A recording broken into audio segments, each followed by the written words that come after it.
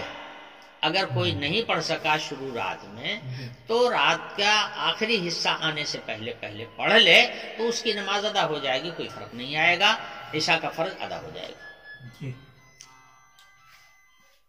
اٹھانا مت رکھ دینا اس کو۔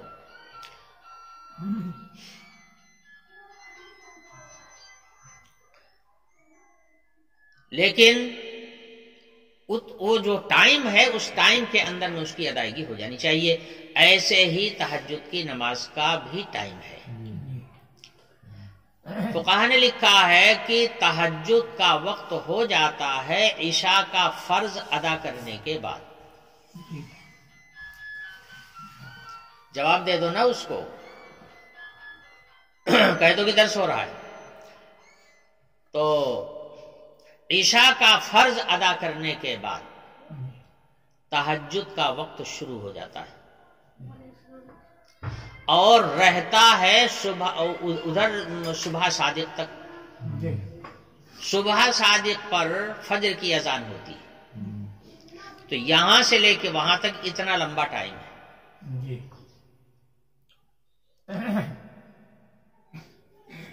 حضور اکرم صلی اللہ علیہ وسلم کی قیام لیل سے متعلق جو روایات ہیں ان سے اس بات کا پتہ چلتا ہے کہ اکثر تو حضور نے رات کے آخری پہر میں تہجد ادا کی ہے، مگر کبھی کبھی شروع رات میں بھی حضور نے تہجد پڑھی ہے۔ اس سے پتہ چلا، یعنی سونے سے پہلے اس سے پتہ چلا کہ عشاء کا فرض ادا کر لینے کے بعد میں اگر کوئی آدمی تہجد پڑھنا چاہے تو پڑھ سکتا ہے، اور اگر پڑھ لے گا تو اس کا تہجد ادا ہو جائے گا۔ اس لیے میں اپنے متعلقین اور منتسبین کو یہ تاکید کرتا ہوں کہ تہجد کا اہتمام کرو۔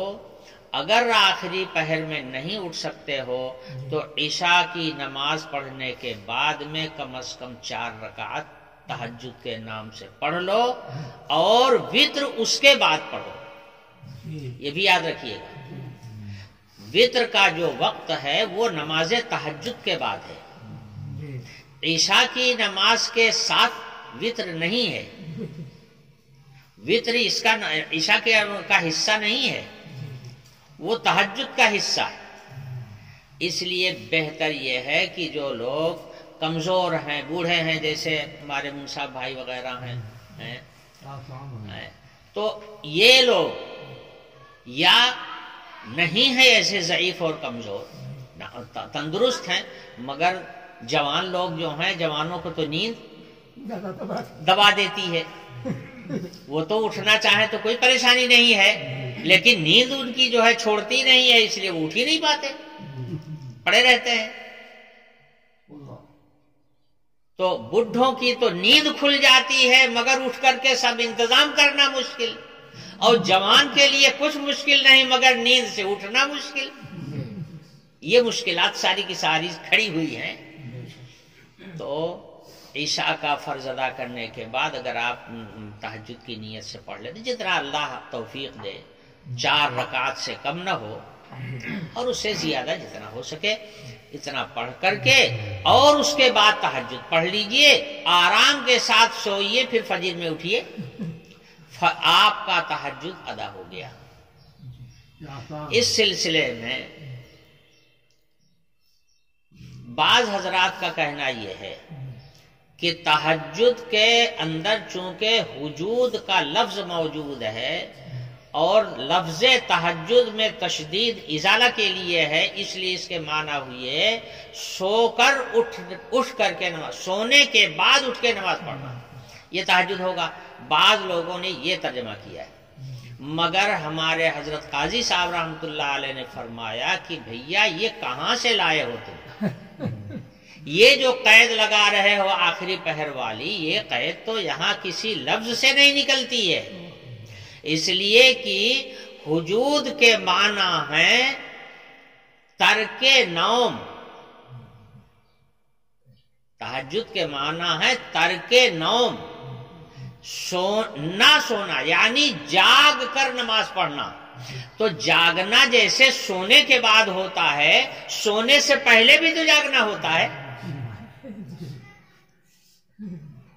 سونے سے پہلے بھی تو جاگنا ہوتا ہے.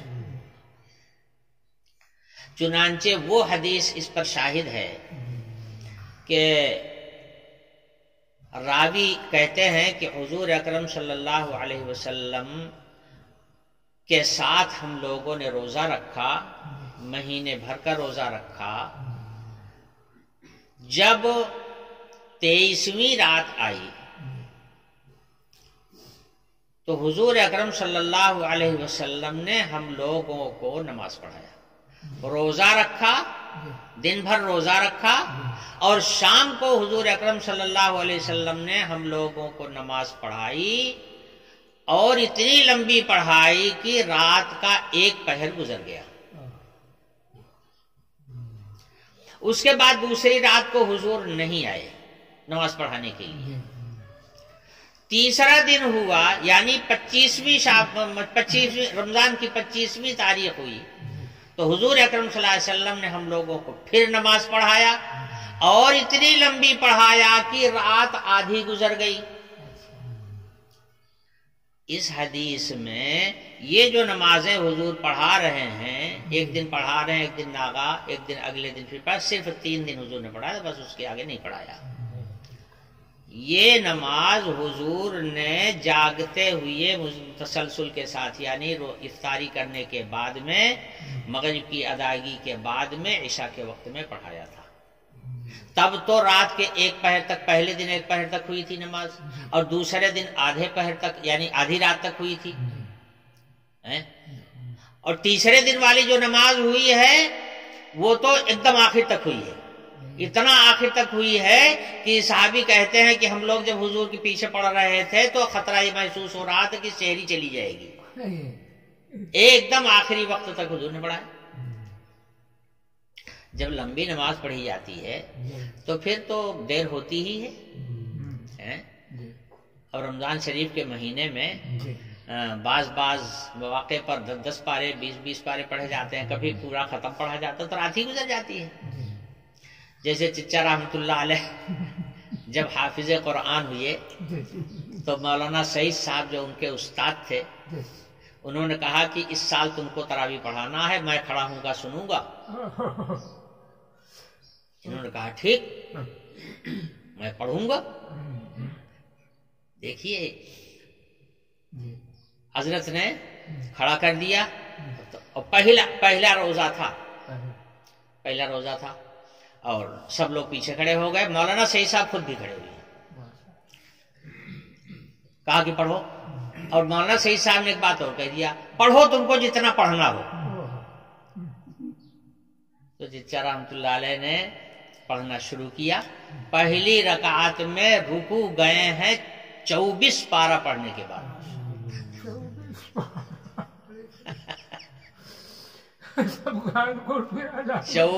ارے سب بیٹھ گئے تھے، صرف مولانا سعید صاحب نہیں بیٹھے. انہوں نے کہا تھا اس لیے وہی اکیلے کھڑے رہے ہیں، باقی لوگ بتاتے ہیں کہ جتنے آدمی سب بیٹھ گئے. ابھی 24 پارہ پڑھتے پڑھتے تو صبح ہو گئی. اور بقیہ 19 رکعت جو ہوئی ہے 6 پارے میں ہوئی، اور پورا ختم 1 رات میں ہو گیا. یہ تھا ان کا علم، اور یہ تھا ان کا قوت حافظہ، یادداشت. پورا قرآن ایک دن کی پہلی تراویح میں انہوں نے پڑھا تھا. تو اب ظاہر ہے کہ ایسی نماز اگر کوئی آدمی پڑھے گا تو صبح ہو جائے گی. تو حضور اکرم صلی اللہ علیہ وسلم نے بھی جو تیسرے دن کی نماز پڑھائی تھی، اتنی لمبی پڑھائی تھی. بہرحال اس حدیث سے اتنے کے بعد کا پتہ چلتا ہے کہ حضور نے یہ نماز شروع رات میں پڑھائی تھی. پتہ چلا کہ شروع رات میں بھی تہجد ادا ہو جائے گا، قیام لیل کا حکم پورا ہو جائے گا، کوئی فرق نہیں پڑے گا. اور بھی روایات ہیں اور بھی روایات ہیں، ہو سکتا ہے کہ میں آگے بیان بھی کروں. یہاں تو میں ایک اجمالی خاکہ آپ کے سامنے رکھ رہا ہوں، اور یہ ضرور گزارش کروں گا کہ اس کا اہتمام ہمارے ہر آدمی کریں. نماز تہجد کا جب اللہ تعالیٰ نے اتنی اس کے اندر وسعت دی ہے کہ رات کے آخری پہر ہی ضروری نہیں ہے، ہم شروع رات میں بھی پڑھ سکتے ہیں، تو عشاء کی نماز پڑھنے کے بعد 4 رکعت پڑھ لیجئے، اس کے بعد وتر پڑھ لیجئے، سو جائیے نا، انشاءاللہ شمار تو ہوگا. اور جب وہاں میدان محشر میں آواز دی جائے گی کہ کہاں ہیں وہ رات والے، تو کم سے کم اس میں نام تو آ جائے گا، نام تو آ جائے گا.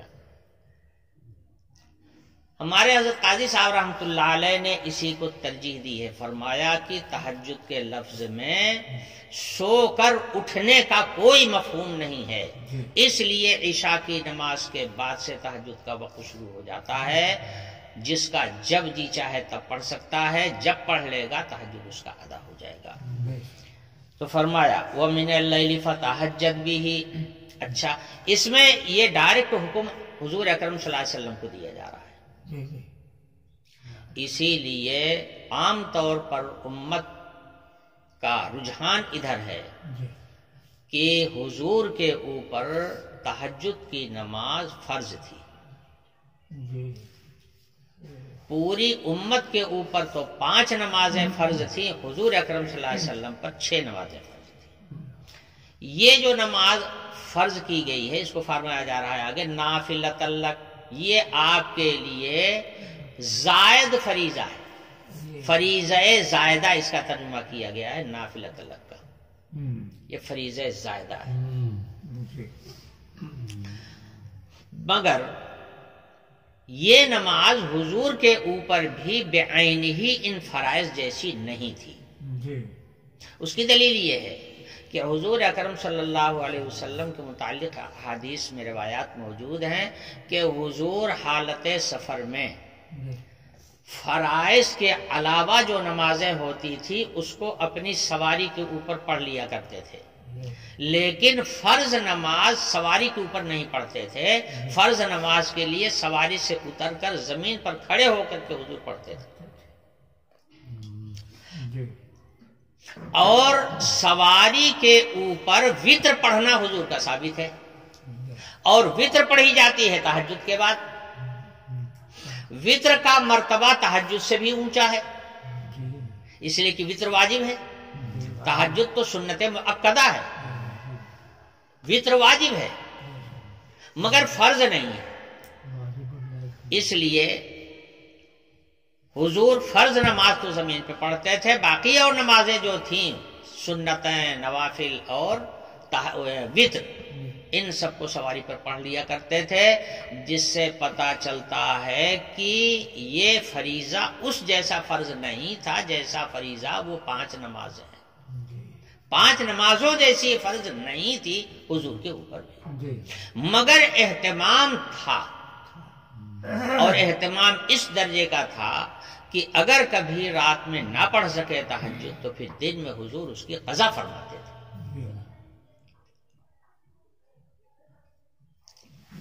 تو حضور نے اہتمام کیا. اگر یا تو حضور کے اوپر یہ نماز فرض تھی، اور اگر فرض نہیں تھی، اور فرضیت کی آیت میں بتا چکا ہوں، یا ایھا المزمل قم اللیل الا قلیلا، یہ حکم آیا ہوا ہے حضور کے لیے، یہ سرکار ہی کے لیے حکم ہے ڈائریکٹ. اچھا، پھر اس کی منسوخی کا حکم نہیں آیا، منسوخی کا حکم نہیں. اگر منسوخ کر دیا گیا ہوتا یہ حکم تو اس کی کوئی آیت ہوتی. بس اتنی اجازت دے دی گئی فَاقْرَؤْا مَا تَيَسَّرَ مِنَ الْقُرْآنِ. جب یہ 5 نمازیں فرض کر دی گئیں تو فرمایا گیا کہ اب جتنا تم سے ہو سکے اتنا پڑھ لیا کرو. اتنا آیا. تو اس لیے امت میں یہ کنفیوژن ہے کہ حضور پر یہ نماز فرض تھی یا فرض نہیں تھی. حضور کا اس کا اہتمام کرنا اس بات پر دلالت کرتا ہے کہ شاید فرض تھی، مگر یہ بھی ہو سکتا ہے کہ فرض تو نہ رہی ہو مگر تاکیدی سنت رہی ہو حضور کے لیے.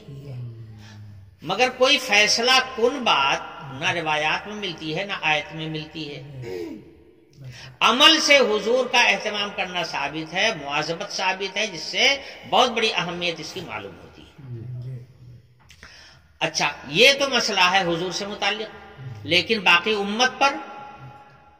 امت کے اوپر یہ نماز نہ فرض ہے نہ واجب ہے. اب آگے آ کر کے ہمارے علماء کے درمیان میں اس میں اختلاف ہے کہ نفل ہے کہ یہ سنت مؤکدہ ہے. عام رجحان جو ہے وہ یہ ہے کہ حکم کے لحاظ سے یہ نفل ہے، اور نفل کا مطلب یہ ہوتا ہے کہ نفل ادا کر لیا تو ثواب پائے گا، نہیں ادا کیا تو کوئی گناہ نہیں ہوگا. یہ ہے نفل کا مرتبہ. اور سنت مؤکدہ کا مطلب یہ ہوتا ہے کہ اس کی تاکید ہے، اس کو ضرور اہتمام کرنا چاہیے، اس کو ادا کرنا چاہیے. تو علماء کا عمومی جو طبقہ ہے وہ یہ ہے کہ یہ نفل ہے امت کے لیے. پڑھے گا پائے گا، نہیں پڑھے گا نہیں پائے گا، لیکن نہیں پڑھے گا تو گنہگار نہیں ہوگا. مگر علماء کا دوسرا طبقہ وہ ہے جو یہ کہتا ہے کہ نہیں، سنت مؤکدہ ہے. تاکید کہاں سے آئی؟ حضور اکرم صلی اللہ علیہ وسلم کے عمل سے آئی. چونکہ حضور نے کبھی اس نماز کو قضا نہیں کیا، اور اگر قضا ہو گئی تو پھر اس کو قضا کر کے ادا کیا. یہ اہتمام حضور کا کرنا مسلسل، یہ اس کی تاکید کی دلیل ہے. اگرچہ ہے تو یہ نفل امت کے لیے، مگر سنت مؤکدہ کا درجہ اس کو حاصل ہے. سنت مؤکدہ کا درجہ. اسی لیے میں نے اپنی کتاب علم الاحکام میں تہجد کی نماز کو سنت مؤکدہ لکھا ہے. بعض عالموں کا اعتراض بھی آیا تھا کہ آپ نے اپنی کتاب میں اس کو سنت مؤکدہ قرار دیا ہے. میں نے کہا جی ہاں، میں نے سنت مؤکدہ لکھا ہے، اور اس لیے لکھا ہے کہ جس عمل پر مواظبت فرمائی ہو رسول اللہ صلی اللہ علیہ وسلم نے، احیاناً چھوڑا ہو، عموماً اس کو ادا کیا ہو، وہ سنت مؤکدہ ہوتا ہے. تو حضور نے اگر اس کا اہتمام نہ کیا ہو تو بتائیے، اور جب اہتمام کیا تو سنت مؤکدہ ہوئی. بہرحال وَمِنَ اللَّيْلِ فَتَہجد بھی ہو، اس کا فائدہ میں بیان ہی کر چکا ہوں تہجد کا. تو وقت بھی معلوم ہو گیا اور اس کی اہمیت بھی معلوم ہو گئی. آگے قرآن کہتا ہے نافلۃ لک، یہ آپ کے لیے فرض زائد ہے. بعض لوگوں نے اس کا ترجمہ کیا، اور لفظ جو بتا رہا نافلۃ لک یہ امر زائد ہے، یعنی فرائض سے الگ ایک دوسری چیز ہے جس کو نفل بولتے ہیں، کہ فرض میں نہیں ہے، فرض کے باہر ہے، اسی کو نفل کہا جاتا ہے. تو نافلۃ لک کا جو لفظ ہے وہ بتا رہا ہے کہ یہ فرض نہیں ہے بلکہ آپ کے لیے نفل ہے، امر زائد ہے، ثواب کی چیز ہے، اور آپ کے لیے بہت عمدہ چیز ہے نافلۃ لک. اور اس کی تفصیل میں بیان ہی کر چکا ہوں کہ وقت کب سے شروع ہوتا ہے.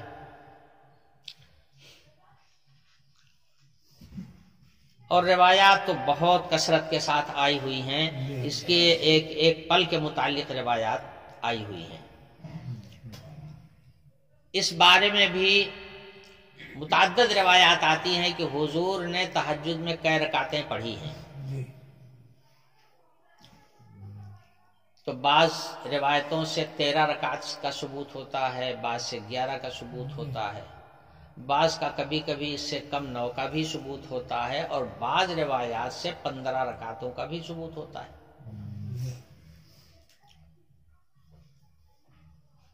اکثر جو روایات ہیں تہجد کے سلسلے میں وہ یہ ہیں کہ حضور نے تہجد کی نماز 2 رکعتیں پڑھی ہیں. تو بعض راویوں نے 5 سلام کے ساتھ لکھا ہے، یعنی ہر 2 رکعت 5 دفعہ پڑھی. جب 5 دفعہ تو 5 دونا 10 رکعت ہوئی، اور 3 رکعت اس کے اندر ملا دیا وتر کے لیے، 13 رکعتیں ہو گئی. بعض روایتیں اس سے کم کی بھی ہیں، بعض روایات اس سے زائد میں بھی ہیں۔ اچھا، یہاں ایک مسئلہ یہ بھی سمجھ لینے کا ہے کہ امت کے درمیان میں اس بات میں بڑا اختلاف ہے کہ وتر 3 رکعت ہے یا 1 رکعت ہے۔ امام شافعی رحمۃ اللہ علیہ کے نزدیک جو شافعی مسلک رکھنے والے لوگ ہیں وہ وتر 1 رکعت پڑھتے ہیں، سمجھے؟ امام اعظم ابو حنیفہ رحمۃ اللہ علیہ کے نزدیک اور غالباً حضرت امام مالک کے نزدیک بھی ایسا ہی ہے کہ وتر 3 رکعت پڑھی جاتی ہے۔ یہی 3 رکعت اصل بھی ہے، سمجھے؟ اس لیے کہ حضرت زید بن خالد جوہنی رضی اللہ عنہ کہتے ہیں کہ میں حضور کی رات والی نماز دیکھنے کے لیے حضور کی چوکھٹ پر آ کر کے پڑھ گیا کہ آج میں دیکھوں گا کہ حضور رات کو کتنی نمازیں پڑھتے ہیں۔ یہ دیکھنے کے لیے میں آپ کی چوکھٹ پہ آ کر کے بیٹھ گیا۔ حضور رات کے وقت اٹھے تو پہلے 2 رکعتیں ہلکی پڑھا، اس کے بعد 2 طویل رکعتیں پڑھا، اس کے بعد پھر اس سے ہلکی 2 رکعتیں پڑھا، اس کے بعد پھر اس سے ہلکی 2 رکعتیں، اس کے بعد پھر اس سے ہلکی 2 رکعتیں پڑھا۔ 5 سلام سے حضور نے 2 رکعتیں پڑھی۔ یہ تو کیفیت تھی کہ پہلی 2 رکعتیں ہلکی تھی، اس کے بعد بڑی لمبی تھی، اس کے بعد پھر اس سے کم، اس طرح سے حضور نے 5 سلام کے ساتھ پڑھی۔ اس روایت میں صراحت ہے ثم اوتر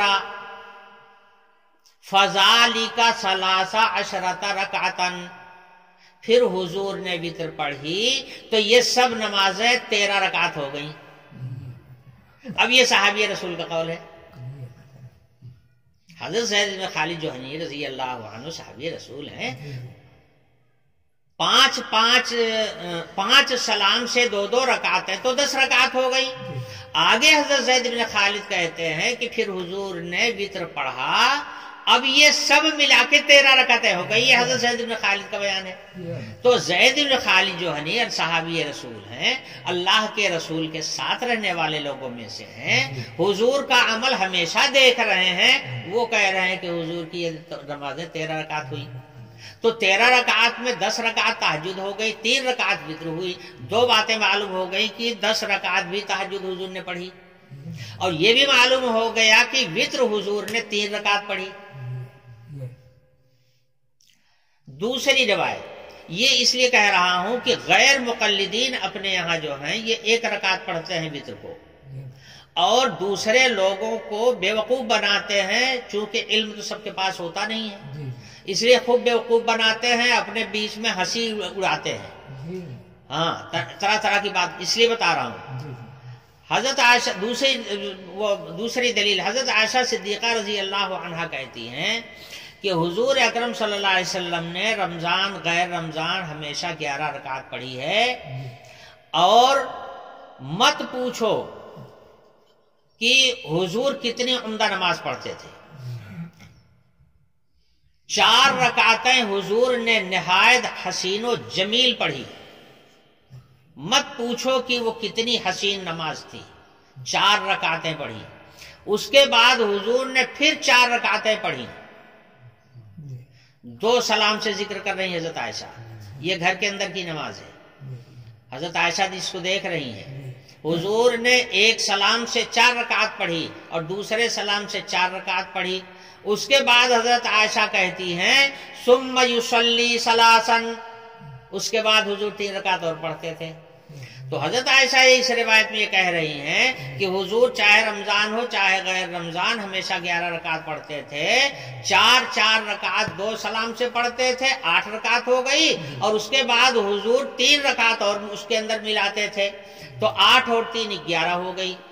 یہ روایت بڑی مشہور روایت ہے جس کو سبھی لوگ جانتے ہیں کہ حضرت عائشہ کہتے ہیں کہ حضور ہمیشہ 11 رکعت پڑھا کرتے تھے۔ حالانکہ دوسری روایات بھی موجود ہیں، حضرت عائشہ کو اگر نہیں معلوم ہے تو اس کا مطلب یہ نہیں ہے کہ حضور کا عمل نہیں تھا، وہ بات دوسری ہے۔ اس روایت سے میں صرف اتنا بتانا چاہتا ہوں کہ روایت میں صراحتاً حضرت عائشہ کہہ رہی ہیں کہ حضور اکرم صلی اللہ علیہ وسلم پھر وتر کی نماز 3 رکعت پڑھتے تھے۔ اب صحابہ تو کہہ رہے ہیں کہ حضور 3 رکعت پڑھتے تھے، تم 1 کہاں سے لائے ہو وہ بتاؤ،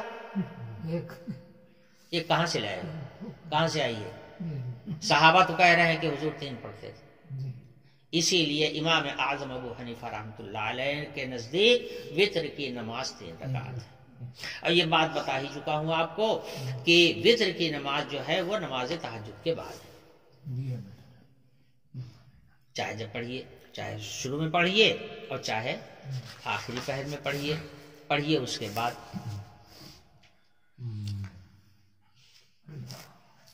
ایک روایت یہ بھی ملتی ہے حضرت عائشہ صدیقہ رضی اللہ عنہا سے، کہتی ہیں کہ جب حضور اکرم صلی اللہ علیہ وسلم کا بدن بوجھل ہو گیا، یعنی بڑھائی آ گئی، بدن بھاری پڑ گیا، تو حضور رات کی نمازیں بیٹھ کر کے پڑھا کرتے تھے۔ سمجھے؟ یہاں سے بھی پتا چل گیا کہ اگر کھڑے ہونے میں دشواری ہو تو بیٹھ کے بھی پڑھی جا سکتی ہے۔ یہ ساری تفصیلات اس لیے میں نے عرض کیا کہ ہم لوگوں کو بھی اس کا اہتمام کرنا چاہیے، بڑی فائدے کی چیز ہے۔ الحمدللہ میرا معمول تو بچپن سے ہے، بچپن سے ہی میرا معمول رہا ہے تہجد کے اہتمام کرنے کا۔ یہ میں اس لیے عرض کر رہا ہوں کہ آپ حضرات جو مجھ سے محبت رکھتے ہیں، آپ حضرات کو بھی اس کا اہتمام کرنا چاہیے۔ اللہ ہم کو آپ کو سب کو توفیق عطا فرمائے۔ وآخر دعوانا الحمدللہ رب العالمین۔